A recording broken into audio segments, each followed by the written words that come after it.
The fifth and sixth planes of consciousness are fundamentally the planes of the mental sphere of the mind.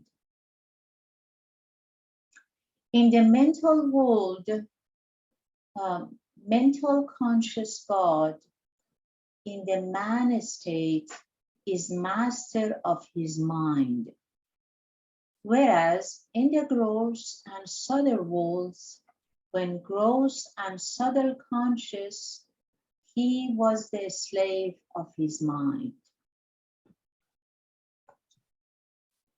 With the progress of the involution of consciousness of subtle conscious God in the man state, the experiences of the fifth plane of the mental world are realized by the mental sense, which is only that of seeing.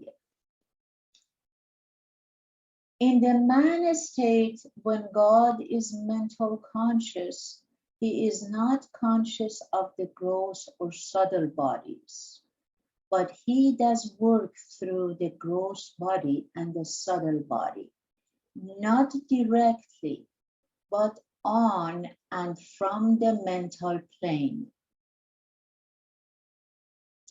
So even if mental conscious God in the man state is not conscious of the gross and subtle bodies, and therefore does not realize the experiences of the gross and subtle worlds, he still can unconsciously utilize the gross body through various aspects of the gross. He is thus observed eating, drinking, sleeping, seeing, hearing, and feeling as in an ordinary gross conscious human form, although he is all the while conscious only of the mental body, with his mental sense of only seeing. Similarly, he can unconsciously utilize his subtle body through various aspects of infinite energy, and is thus observed moving about actively and performing acts, while all the time he is only conscious of the mental body, the mind, and only consciously experiences the mental world with his mental sense. Mental conscious God in the man state, in the mental sphere, has now only one sense, and that is of seeing. The mind persists through the fifth plane of consciousness. In the sixth plane of consciousness, the mind itself becomes the inner eye and sees God. In the seventh plane of consciousness, the mind is annihilated. Hence, it is that mental conscious God in the man state, in the fifth plane, experiences the impressions generated through his mental sense of seeing, and consequently experiences the mental world with the mental body or mind. He is now conscious only of mind. In this stage, God in the man state is capable of controlling the minds of gross conscious and subtle conscious states of God in subtle conscious and gross conscious human forms. But in the fifth plane, mental conscious God in the man state is totally incapable of performing any miracles, because he is now in the mental sphere and no longer in the subtle sphere of infinite energy, which, when released, resulted in miraculous powers. Yet, because he is mental conscious and is about to become mind personified, he controls the minds of the subtle conscious state of God and becomes the source which incites those in the state of subtle consciousness to perform miracles. He is the one who, in the mental conscious state, according to the desire and will of his mind, is capable of checking, controlling, or guiding the minds of those in the subtle conscious planes, either to perform the miracles or not, though he himself in his mental conscious state cannot perform any miracle. God in the man state of mental conscious is capable of creating and controlling the thoughts, desires, and emotions of all minds in gross and subtle conscious states. He is himself stable as soon as he experiences the state of the fifth plane, from which state the consciousness involved thus far can never devolve nor disintegrate. Thank you, Mahu. Ernie, please.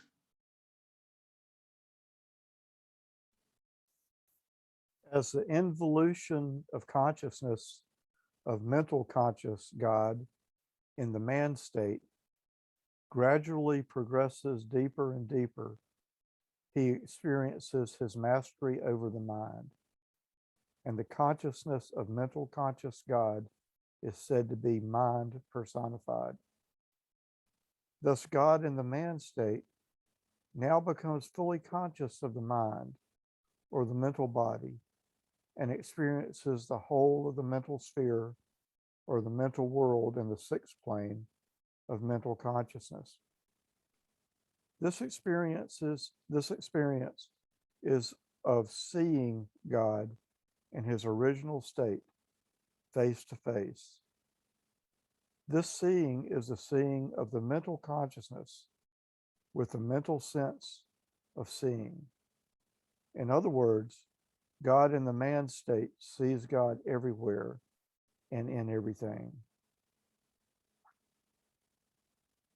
Right from the first plane up through the sixth plane, the involution of consciousness progressed gradually and consistently as the consciousness of God underwent fewer and scarcer experiences of multifarious and diverse opposite impressions, which grew fainter and fainter.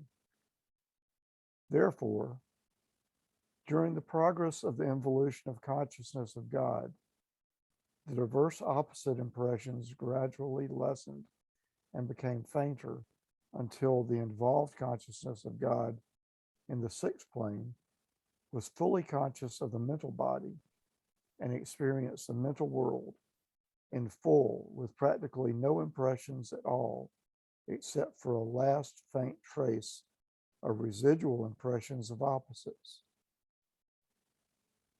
In other words, the involved consciousness fully identifies with the mind, and God tends to realize that he is mind.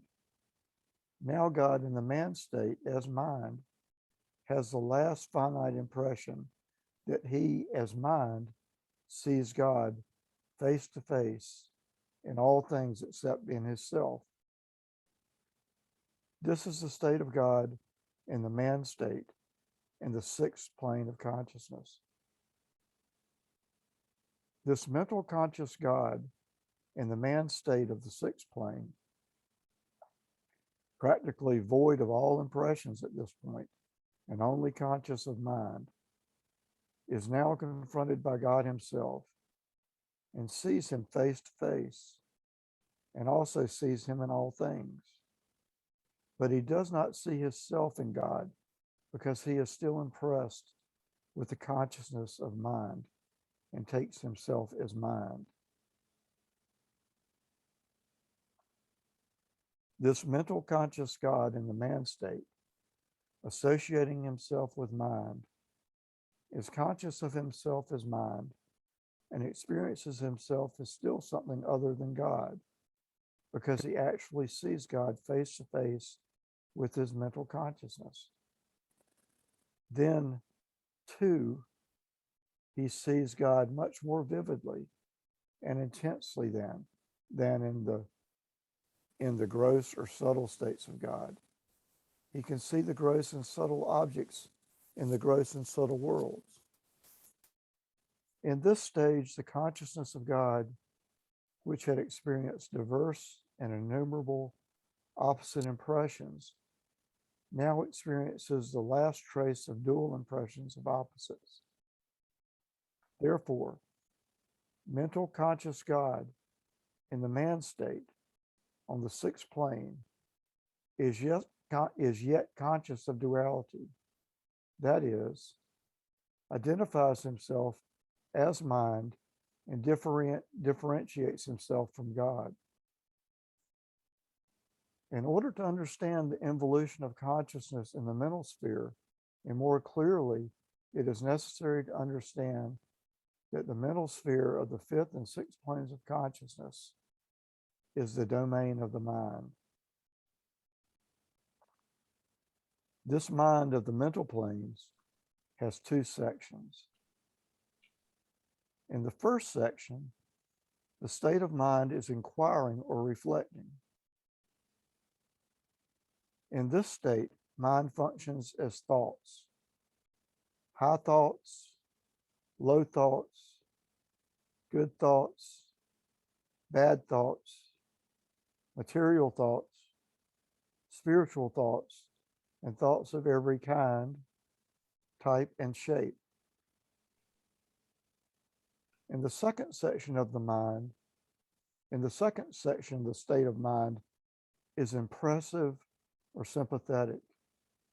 In this state, mind functions as feelings of sufferings and emotions, feelings of desires and longings, feelings of pains of separation, and feelings of every kind and type and state.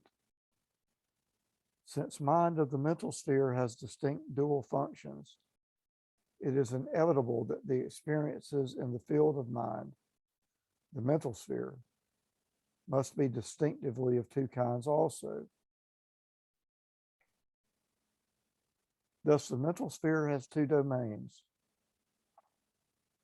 Therefore, the domain of the fifth plane of consciousness is of thoughts, and the domain of the sixth plane of consciousness is of feelings.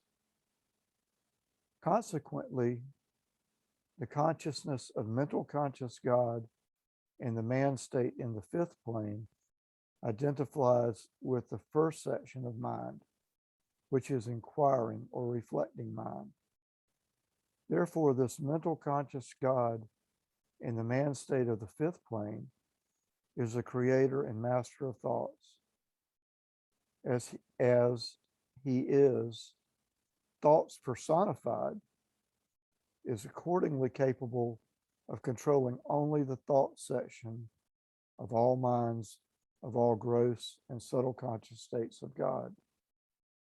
This is often misinterpreted as controlling the minds of all gross and subtle conscious states of God.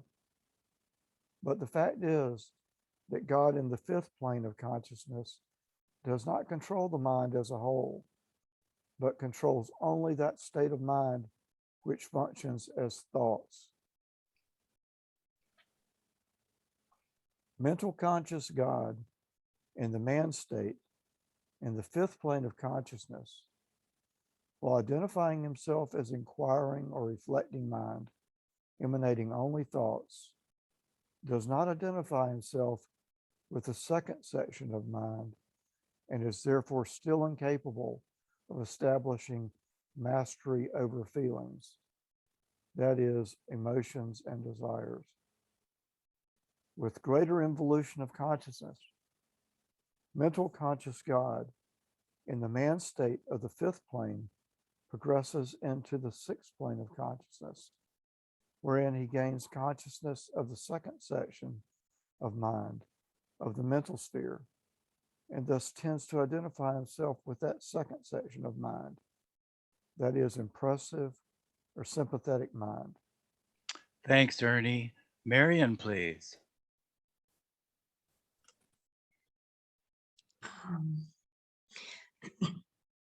Mental conscious God in the man state in the sixth plane of consciousness experiences the mental world with the mental sense of seeing through complete identification with feelings.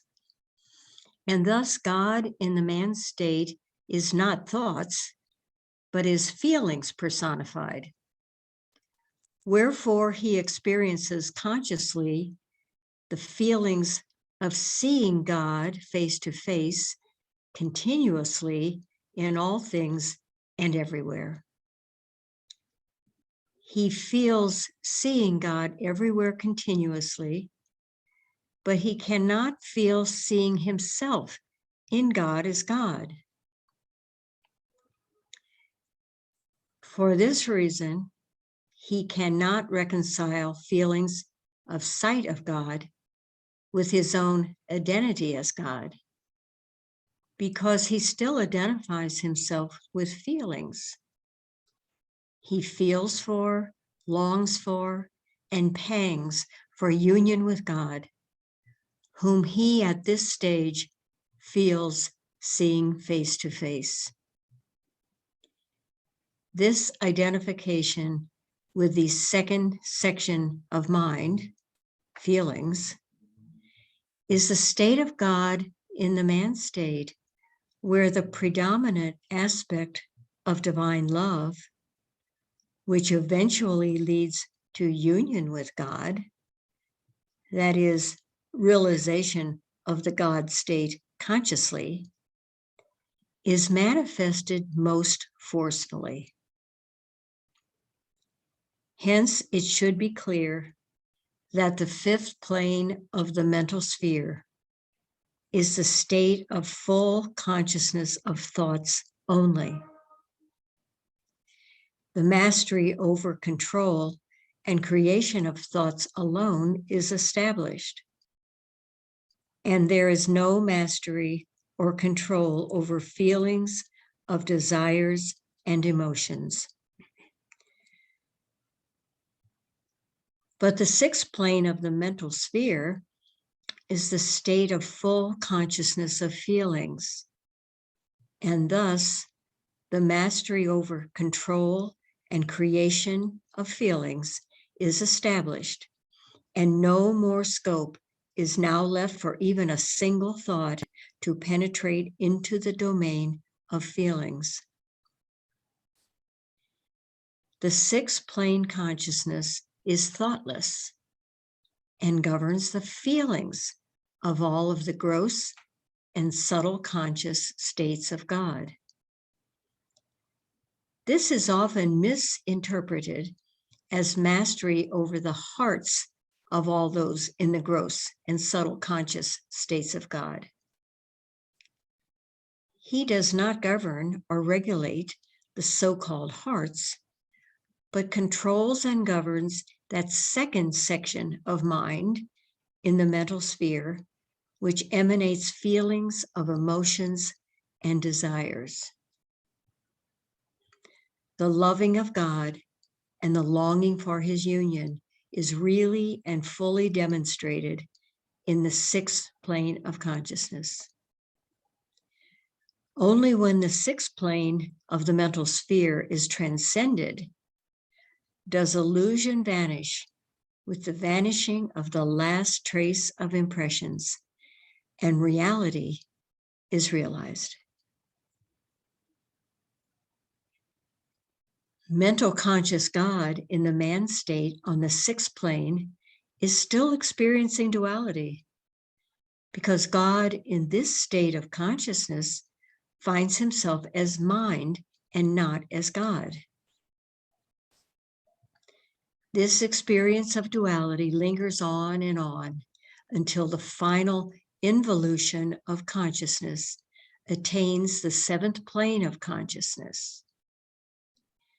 This is the final and seventh stage in the process of involution of consciousness, when the full consciousness of God in the man state is now fully withdrawn inwards, so completely that it is now fixed and focused onto himself, rather than onto the objects of his own creation.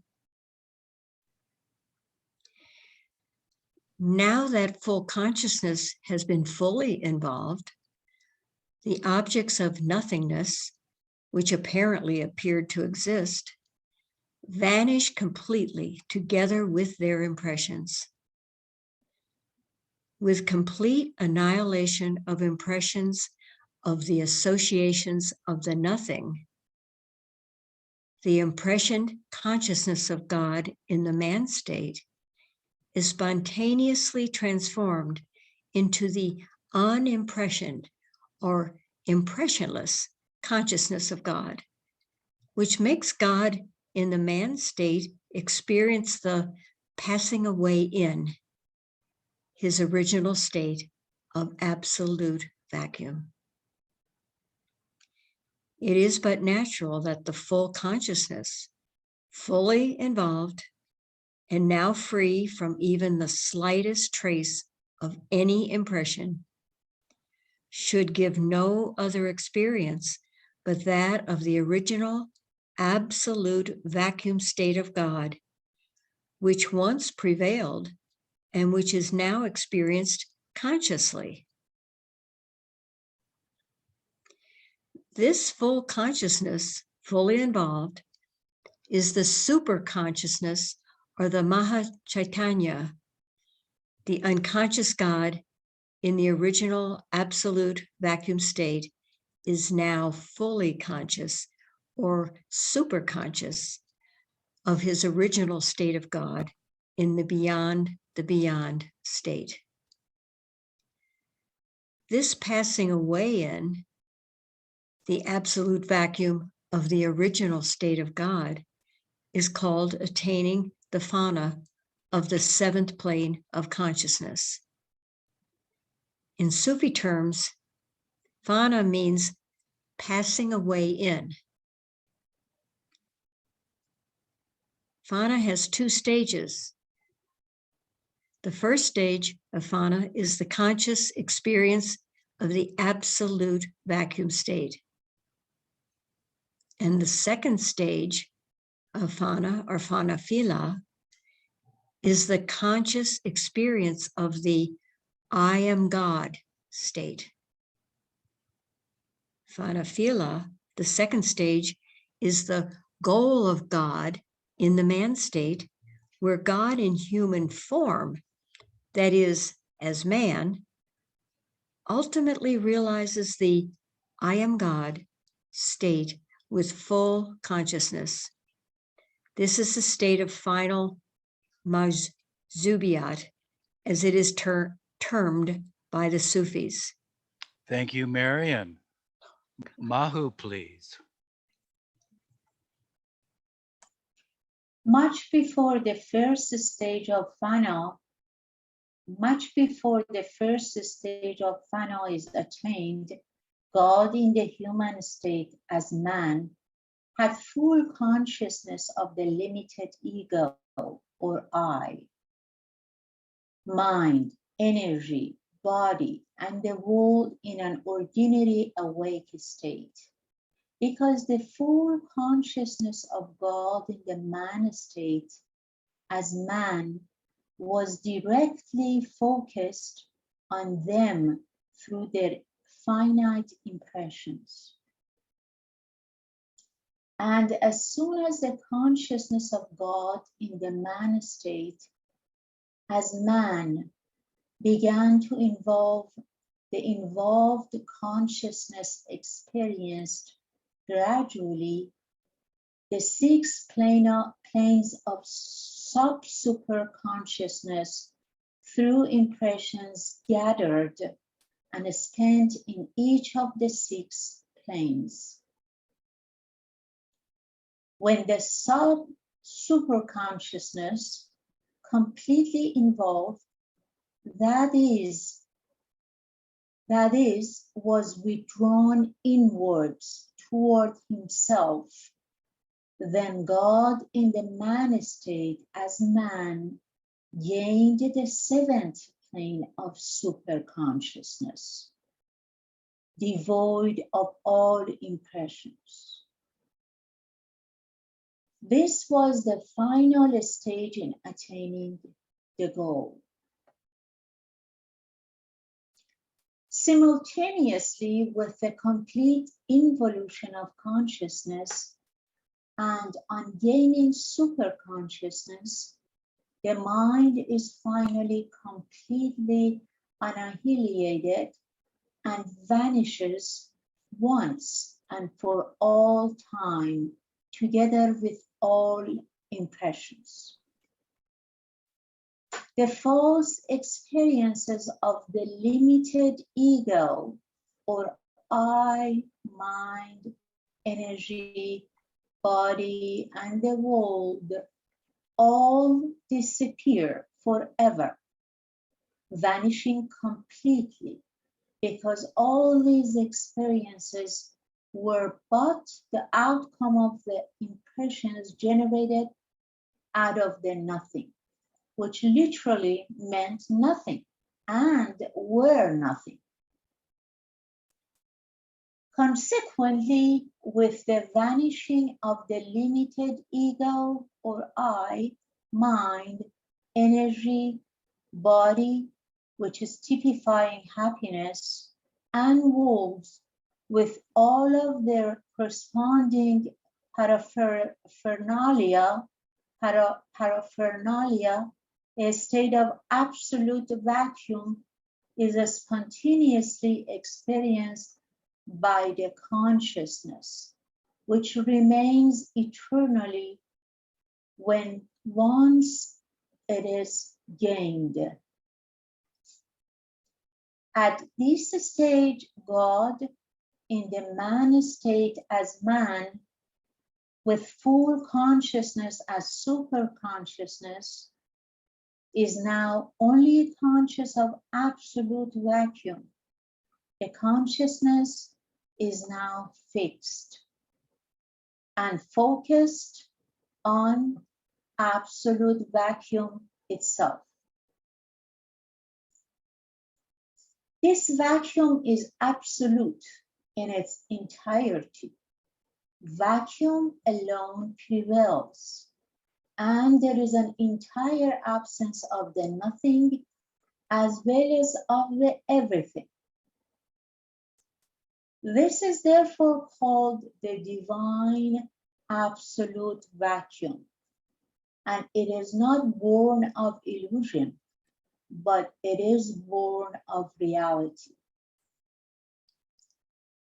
This state of divine vacuum prevails just at the instant when the nothing disappears or vanishes, and just immediately before the everything fills in that vacuum to give conscious experience of the reality of the I am God state.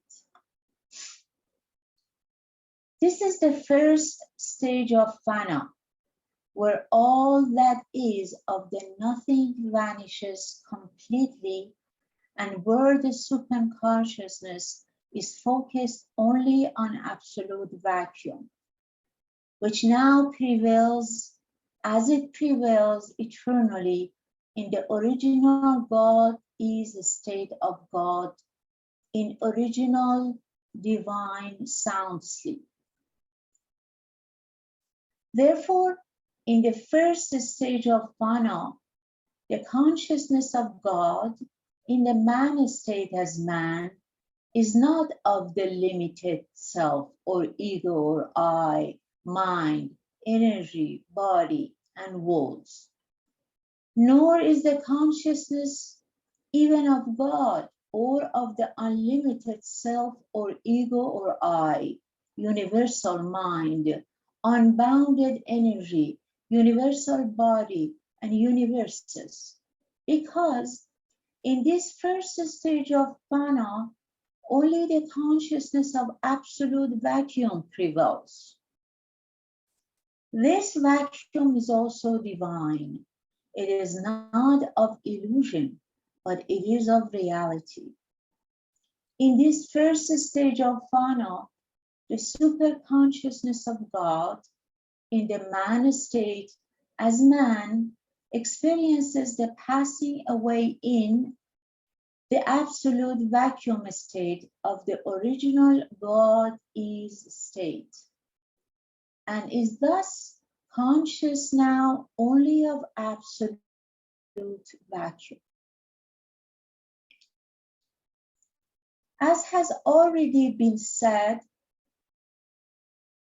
this same absolute vacuum state is also established in the everyday sound sleep of a state of a normal man, where the limited ego or I, mind, energy, body, and the walls also vanish, and the consciousness gained remains dormant.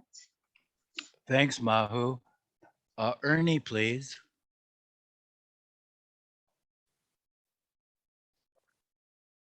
The only difference, which truly makes a world of difference, between the absolute vacuum state of the everyday sound sleep state of man and the experience of the absolute vacuum in the first stage of Fana is that although the same absolute vacuum is established also in Fana, yet in Fana, the consciousness no longer remains dormant.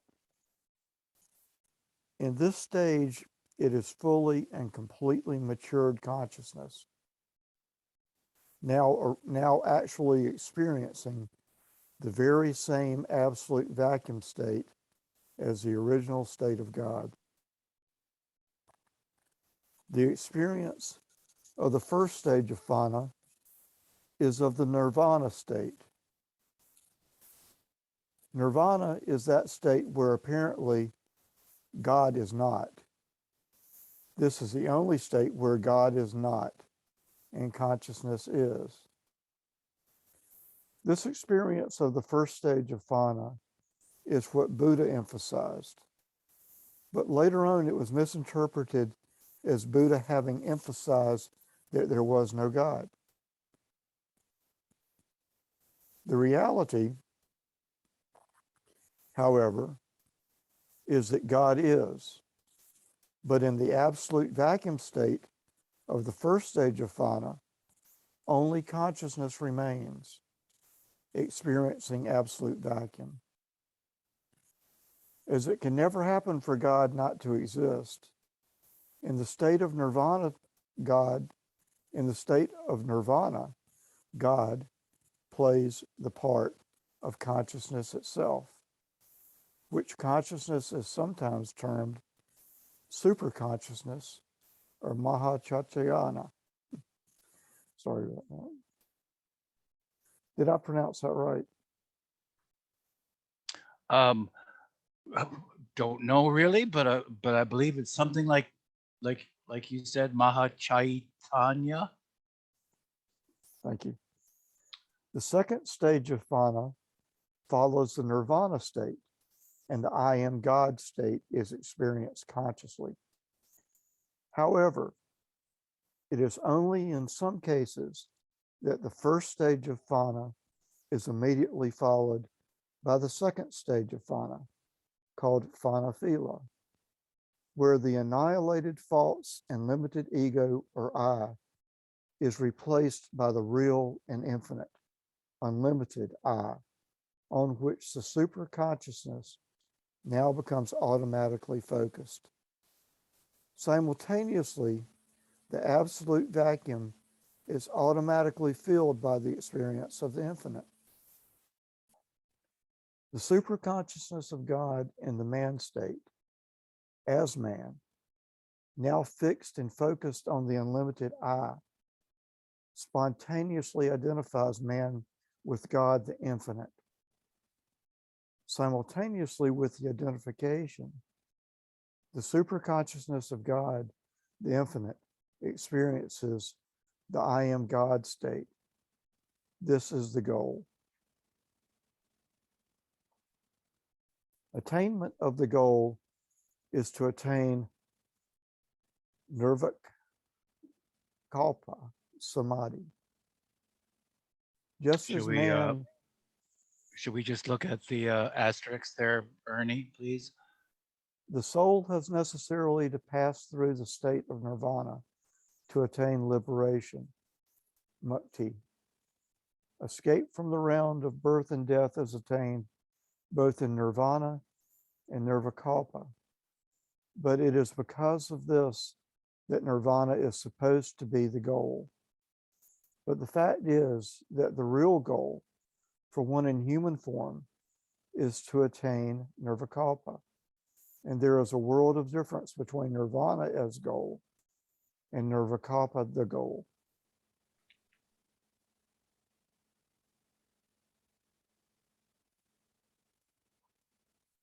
Just as man goes to sleep every night and must wake up every day in the state of man, or so also when one goes into divine sleep, one must wake up in the divine.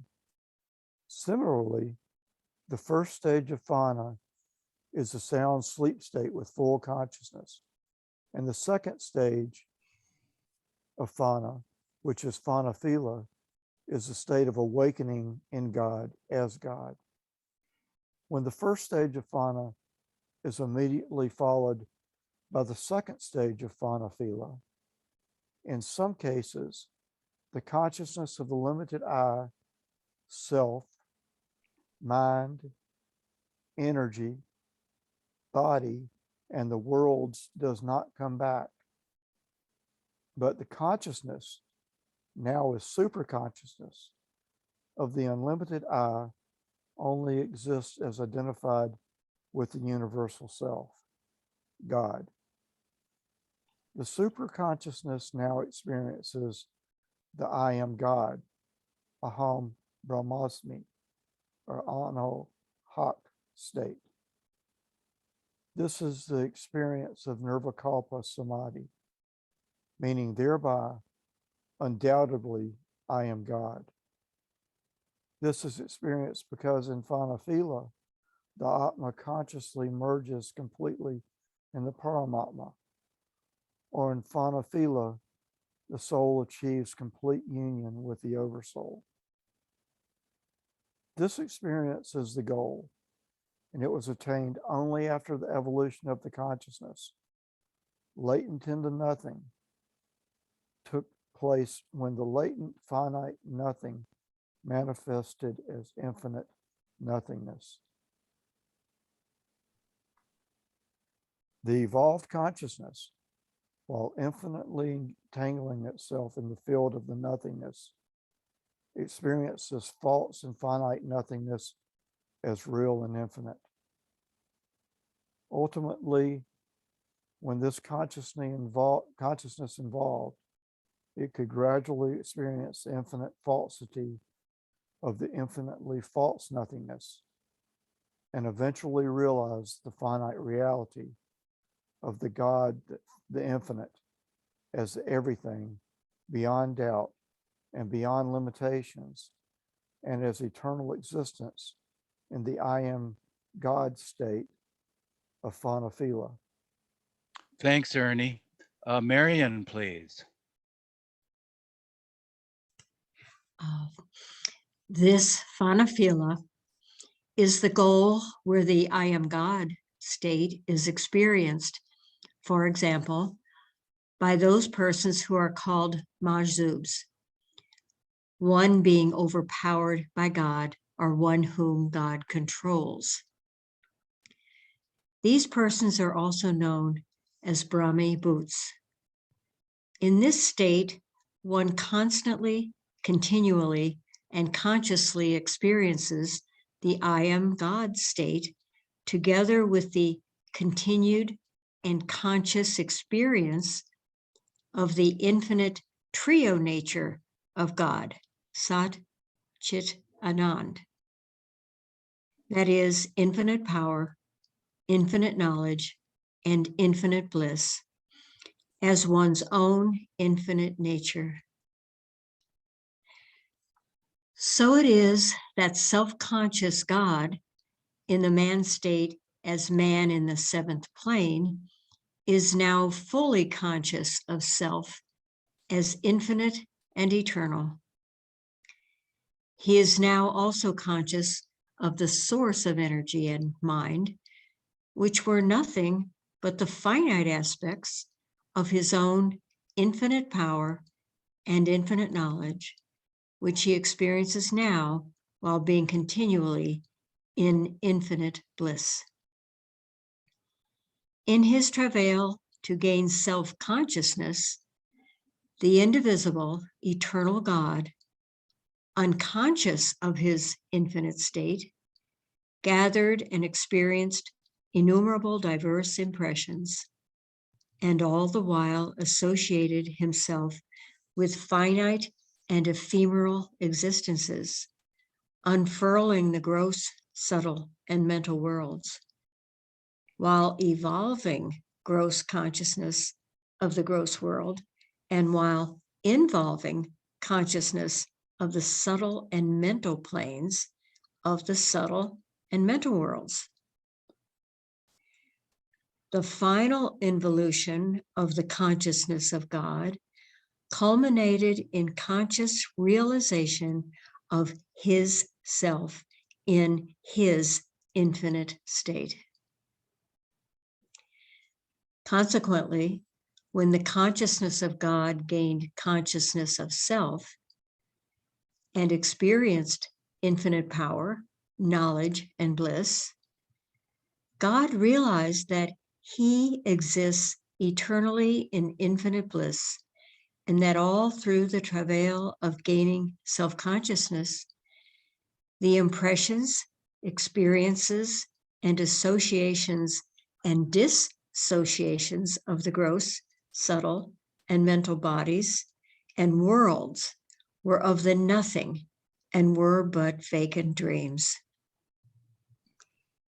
He realized too that identification with gross bodies, creatures, and human beings, and all experiences of the three worlds and the six planes, with all of their paraphernalia, had their relative existences sustained and maintained as long as his consciousness was immature.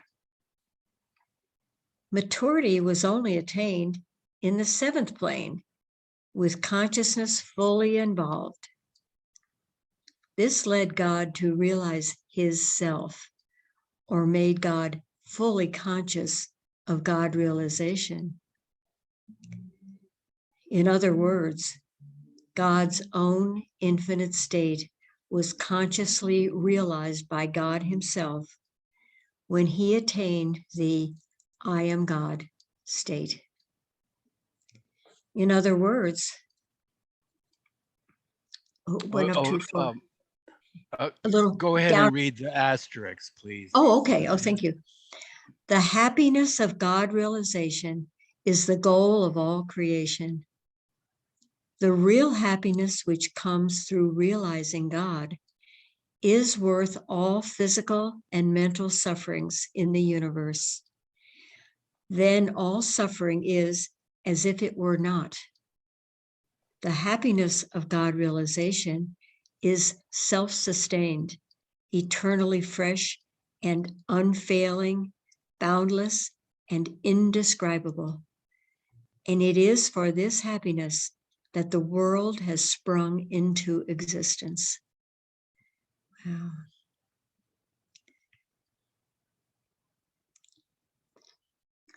In other words, God first goes through the becoming process in the gross. That is, in the gross, God becomes the body of Ana Bhuvan, gross sphere.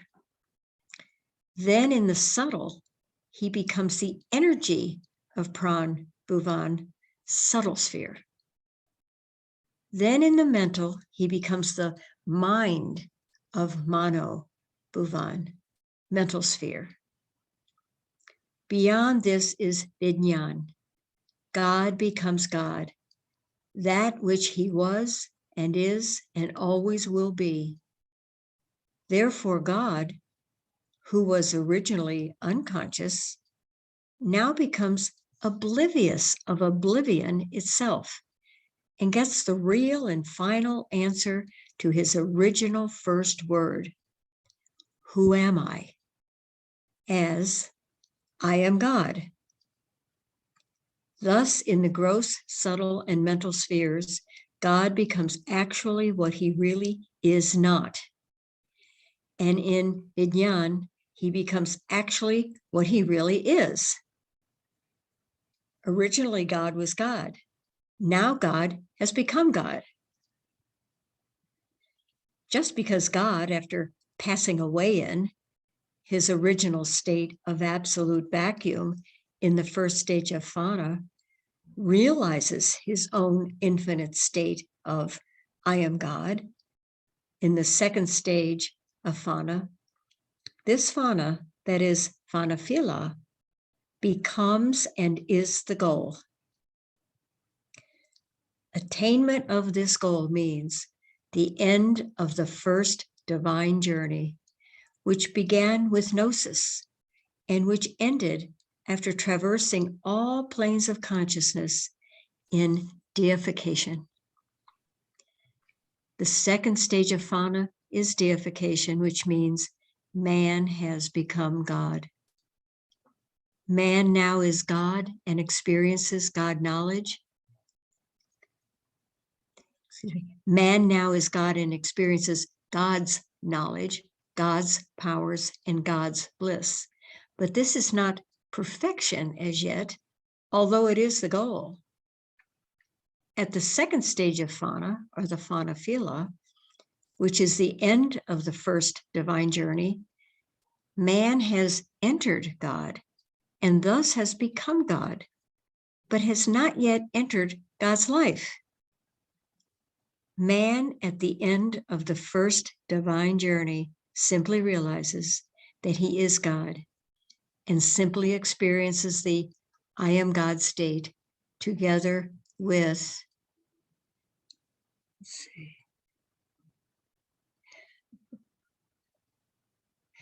there's a chart in between the beginning of that sentence and the experiences of infinite power, knowledge, and bliss, and enjoys the state of infinite bliss. After the goal is attained at the end of the first divine journey, but very rarely, however, God as man, now in the God state, can leave infinite bliss and come down to normal consciousness from the superconscious I am God state and begin to experience the state of Baka, thus entering the second divine journey. The Sufi term Baka means abiding in. To come down to normal consciousness from the superconscious I am God state and to experience the abiding in God state would mean getting established in the very life of God. Thus, in Baka, the life of God in a human being is established. This means that in Baka, man establishes himself as God consciously. This consciousness is called Sulukiyat, or the normal consciousness of being established in the life of God. Distinct from this is the Majzubiyat, or being drowned or absorbed by infinite bliss in the state of I am God. Accordingly, God is man, experiencing the state of Baka, is called the real Salik in Sufi terminology. This baka of reality and divinity is called baka bila. In Vedanta, it is known as Atma Pratisthapana. The Salik not only experiences infinite power and infinite knowledge while in infinite bliss, as in Majzubiyat, but now being the Salik, he consciously accumulates all the infinite power, infinite knowledge, and infinite bliss while being established in the life of God with the normal consciousness of his Salukiyat. But before finally and really passing away in the reality of the ultimate Phanafila state with full consciousness completely matured, and before getting established in the final Bakabila of divinity, generally speaking in terms of illusion, there are as many individualized experiences of Phana Baka as there are varied and innumerable species and states of life in creation. Nevertheless, 3 fundamental types of Phana Baka include all the individualized experiences of Phana Baka. The first of the 3 fundamental types is the rudimentary. This type is the Phana Baka of the phenomenal false life in illusion experienced by all who daily, passing away in Phana, gain Baka to abide in illusion every day. This rudimentary Phana Baka of the ordinary phenomenal false life is composed of the ordinary sound sleep state and the ordinary awake state. Thanks, Marian. We'll pick up next week here at the top of page 132.